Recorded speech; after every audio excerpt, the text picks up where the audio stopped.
I want to have a brother come up this morning. He wants to share with you. There's something on his heart for us this morning. Rick, would you come up, please?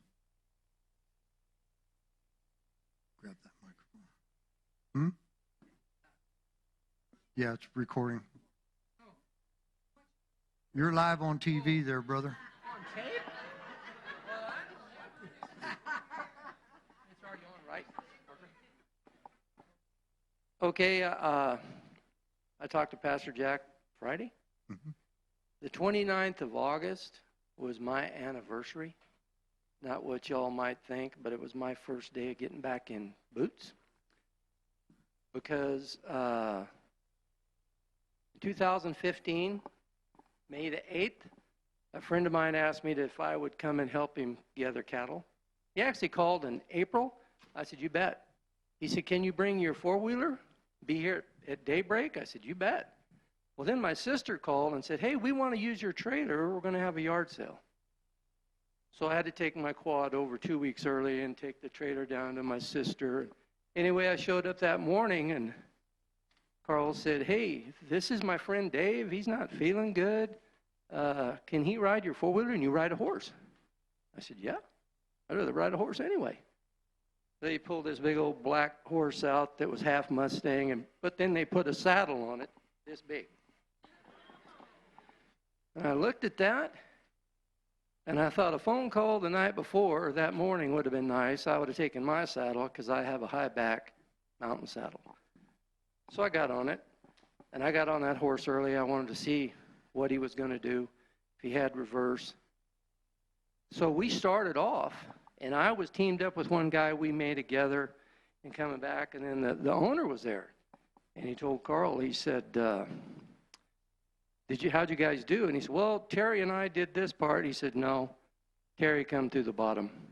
You got to get on the mountain. He said, it's by far the toughest part of the ranch, but you got to do it. So Carl looked at me and he said, you want to go? I said, yeah. And I took off first, and he just started laughing. I said, what's so funny? He said, I can't see a saddle.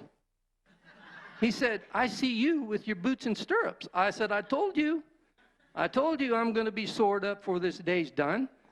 And so we got to the back part of this ranch, and it's 2,500 acres. And he said, my knees are killing me. Let's see if these horses want to drink. Well, there's a pool of water there, and there's a pool of water here. We come in the middle. He went to the left. And I wanted to say, well, your knees are killing you because you look like a dang jockey. But I didn't say that. So he got off the horse. I stayed on. I just gave him the reins. They didn't want water. Well, I seen a fence from here to the wall. We was at the end of the ranch. And then I seen a trail. And I thought, this must be where we're going. So I started up that trail. Didn't make it. It was like 60 degrees. And since I wasn't in a saddle, I was sitting on a saddle, I started coming off the back. I cued the horse. He did what I thought I wanted him to do. Carl said he kind of spun. He actually reared and spun, and it was actually sliding on his hocks because it was so steep. Well, when he hit the bottom, I couldn't stay with him. I tried to catch his neck, and I couldn't. So I went head first into the creek. Carl told me, he said, Rick, both of your heels went over your head this way. You was bent in a horseshoe. I said, what? I don't bend like that. He said, well, you did. He thought it killed me. He said, your head made such a loud noise. He said, sounded like a watermelon. And he said, you immediately said, am I bleeding? And he said, thank God he's alive. He thought he was going to have to pack me out like a deer. Well, I tried to stand up and I couldn't. And I said, Carl, I said, I'm not a cream puff, but I said, my left leg. He said, can you crawl through the creek? I said, yeah. Fighting them piranhas off was a booger. So I got on a rock like this and a rock like that, and there was a bigger one. He said, can you get on that? And I said, yeah. So he got the horse on the downhill side from here to them cheers, and I just jumped into the saddle. I couldn't put my foot in the stirrup. He came around and put it in for me. Come to find out, that wasn't the way we were going to go. We was going to go the other way. So I don't know why he went to that pool of water. Anyway, we got up on a little plateau, and he said, I'm going to go check this pocket for cattle. That's okay. And I got to replaying in my mind. So he come riding back up, and I had my head bowed. He said, are you okay? I said, yeah, you know, I was just thanking God for that wreck. And he looked at me, and he said, what? And I said, well, think about it, Carl. I said, this big knot could be a gash, could have broke my neck, could have broke my back. I said, but I'm back in the saddle. Could be worse. He said, so what do you think? I said, well, we got cows. Let's go. It was 6 hours before we got back. One of them little things that you take for granted is, those of you that's ridden horse in rough country, your saddle will list. You just put a little pressure and straighten it out. Well, when you lose the use of one leg, you can't do that.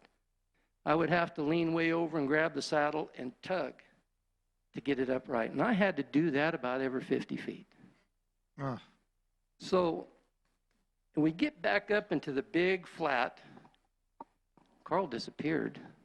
The other guys disappeared. It was just Terry and I. We're trying to move like 80 or 100 cows down the fence. And those of you that's done that, if you get too far apart, they'll go between you. If you get too close together, they'll squirt out one way or another. And then about 20 feet from the gate, we're trying to get these cows to move. There's two guys. One of them's on my quad. And I thought, guys, what are you doing? We're finally getting the cows moving, and those guys started laughing. They thought they was on a picnic. Well, I don't know about y'all, but when I'm hurting or don't feel good, my patients are thin. So I whistled at them, and I told them, get the heck out. I think I said heck. So they did. And I thought they were going to come and help, but no, they just disappeared. So it was just Terry and I. I knew I was hurt, but nobody else did. So Terry said, how are you going to get off that horse? I said, I'll get off. Just can't get on. So I just caught myself. I rode right up next to my Jeep, and I got off, and I grabbed the horse's neck, and I hopped, and I did a face-to-face with the horse. Just something I always do. I put a hand on each cheek, and I thanked him for the ride. And then I hopped to my Jeep, and I got in, and I tried to push the clutch in, and my foot rolled back, and I could hear it, and I could feel it. Terry said, I'll drive you. So he took me into the hospital, and, of course, he left. And he's telling me, he said, you know, they're going to cut that boot off. I said, no, they won't. He said, yeah, they'll cut it. And I said, well, that'll be the day. So this gal come in with a pair of shears, and she said, I got to cut this. They want me to cut your boot. I said, yeah, but we're not going to, are we? She said, well, I said, these are White's Cowboy Packers. They're over $400 a pair. No, we're not going to cut them. And she said, do you know how bad it's going to hurt you? I said, I'll tell you what, you give me your best, and I'll give you mine. So she unlaced it as far as it would go. I laid back, and when she started pulling, oh, my God, it felt like she was pulling my foot off. And I set up like I was spring-loaded. That mattress has probably still got permanent dents from me squeezing it. And she said, you want me to cut it? And I said, nope. And she got it off. Well, then they come, and the x-ray technician come and took x-rays and took me back to the room, and he come back in. He said, you're bad. He said, I'm not a doctor, but you're bad. He said, I've never seen nothing like this. The doctor's in surgery waiting for him to get out. So then he come and got me again. He said he wants an MRI. So he's pushed me down the hall, and here's this gal. And she said, that's him. That's the man. So the guy stopped. And I said, what? And she said, we don't cut Cowboy Packer boots off, do we? I said, no, we don't. So they did the MRI, and they brought me back, and then the doctor come in. And he said, he stopped in the door, and I didn't know him. And it was your doctor, didn't he? And he said, hi, Nails. I said, what? He said, Nails. He said, haven't you heard? He said, of course you haven't heard. You're in this room. He said, they're talking about you all through the hospital. He said, you got to be tough as nails to go through what you did. He said, why? They tell me this happened early this morning. Why is it 6 hours later? I said, well, it wasn't going to get any more broke, was it? I said, we had cows to move. And I said, I'm in my element when I'm setting a horse. He just shook his head. So he did this. I was going into surgery. My 2 sisters was there. And he said, you have a question? I said, one. I said, when am I going to get back in boots? He said, you never will. He said, you're always going to have a limp. And I guess I had a look on my face, and the nurse said, well, you might if you get like 5-inch top ones and split it and put a big gusset, because your foot's never going to bend. I thought, well. So after the surgery, my 2 sisters was there, and Pastor Jack was there. And my one sister, Joan, told Pastor Jack, she said, the doctor said my brother's never going to get back in boots. He's been walking in boots since he could walk. He walked around the bed, and he put his hand on my sister's shoulder. And he said, he's just a doctor. He's a practicing physician. But our God can do anything. He can raise people from the dead. And your brother's far from that. But let me tell you, I've never been through any pain like that in my life. I couldn't even sleep in my bed for 90 days. I was in a walker. My muscle on my left leg looked like wattles on a rooster's neck. It was gone. It was not easy. Not easy. Little things you take for granted. And when I finally got all that bundle off my foot, I could not put the ball of my foot on a phone book and touch my heel to the ground. I just couldn't. Like it didn't even belong to me. I couldn't put it on 2 Western Horseman magazines and get my heel to touch. But I worked it, and I worked it hard. And finally, I got past that phone book, and I got another phone book. And my sister and my nephew was up there. She brought groceries for me every week. My nephew cut the lawn. And he said, dang, Uncle Rick, can you get it? And I said, nope, not yet. But I said, I will. I folded my arms up, and I just slammed down on my leg. And I got that heel to touch. And I immediately let it go because it hurt really bad. It was so heavy and so weak, and I had a walker. Well, you know, walkers are meant for people that's got 2 good legs. And one day I was going to the bathroom down the hall where it seemed like a quarter mile, and my foot hit. It sent pain through my whole body, and I thought, So I rigged up a saddle cinch. Pastor Jack seen it. He sat on it when he come to visit. So I put my knee on it. I was never so happy to get off of that walker. And then I went to crutches. Well, it was early in August when I finally got to drive with that walker. Everything I own has got a clutch in it. And I could push that clutch in, but I had to hold my breath and grip my teeth. I don't need a clutch to shift gears. I only need it to start and to stop. But it hurt. But at least I could do it. Well, before that point, I guess I was having one of them poor me moments. I don't know, because I wasn't sleeping 3-4 hours a night, and that wasn't solid. I had so much drugs on board. I was talking to people that wasn't there. I was hallucinating. And then I started feeling sorry for myself. And I just yelled out. I said, God, why aren't you helping me? I know you can help me. Why not you're helping me? And I said, if you're not going to help me, then just take me. Just take me. Please take me. I'm done. I'm done. Why did this have to happen to me? I got a mammoth jack that needs work. I got fencing to do. I got firewood I got to cut. I said, I can't do nothing. And then what I heard was, well, who would you want this to happen to? I couldn't think of nobody. And then I heard, what did I go through? And when I heard that, I just started crying and apologizing. I said, I can only imagine you being nailed to the cross, your side being pierced with spears, beaten beyond recognition. I'm complaining with a broken leg. I'm so sorry. I will never complain again. Never. And I won't. Well, ever since I could first drive, I've only missed one day of church in the last 6 years.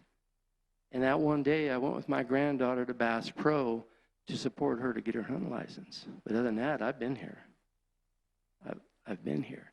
So, and I told Pastor Jack I wasn't going to talk, as I don't feel like I'm very good at this, but God wouldn't let it go. And what I heard just last week, I left the 99 to go after one. So I told Pastor Jack, if this helps just one, it's all worth it. So I don't care what the doctor may tell you. They're just practicing physicians. You can take that as the gospel, or you can turn your TV off, you can turn your cell phone off, and you can be quiet and you can be still and listen to that soft, gentle voice, what God says. What is He saying? Because He's not going to fight for your attention. You got to give it to Him. You know, you got to give it to Him. So, you know, I don't know what I'd have done without my boys coming up. My sister, she was golden. I don't think a guy could have a better sister. Ron, he showed up with a cord of wood. He said he was going to get more cedar. He didn't want to buy another ticket just for cedar. And God told him, Rick needs firewood. And guess what? God was right. So Ron showed up and was much appreciated. You're a good friend to me, Ron.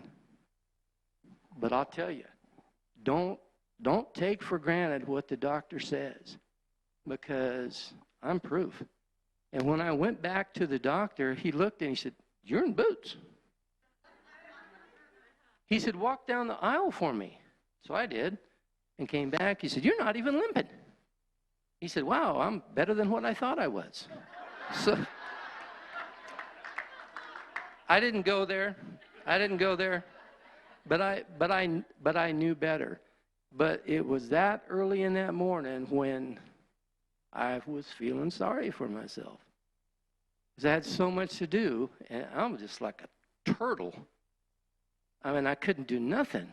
And those little things you take for granted, you know, that I used to. I was cooking lunch one day, and the walker, something went wrong. I fell. My lunch went all over the floor. This knee blew up like a cantaloupe.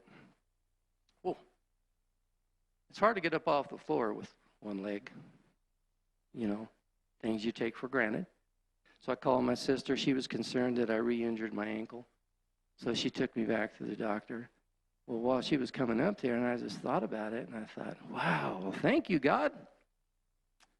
This is on the same leg. Thank you for that. I mean, it's already messed up, but if it had been this knee, what am I going to do? You know? Thank you for that. But it was okay. I just twisted things, but the swelling went down. But anyway, that's all I got. I just needed to share that, because I am a miracle. Pastor Jack has seen them. Denny has seen it.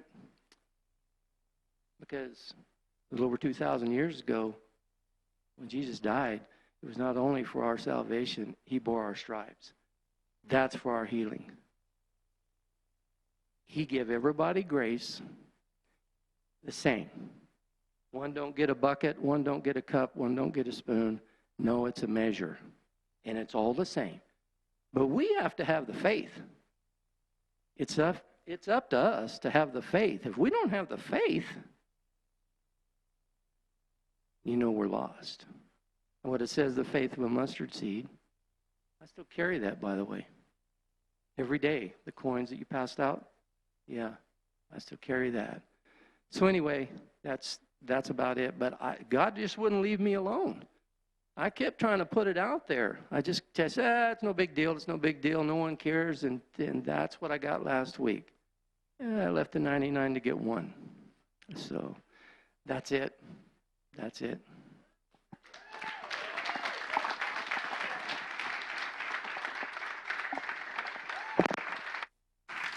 Awesome. It stays on, right? That's fine.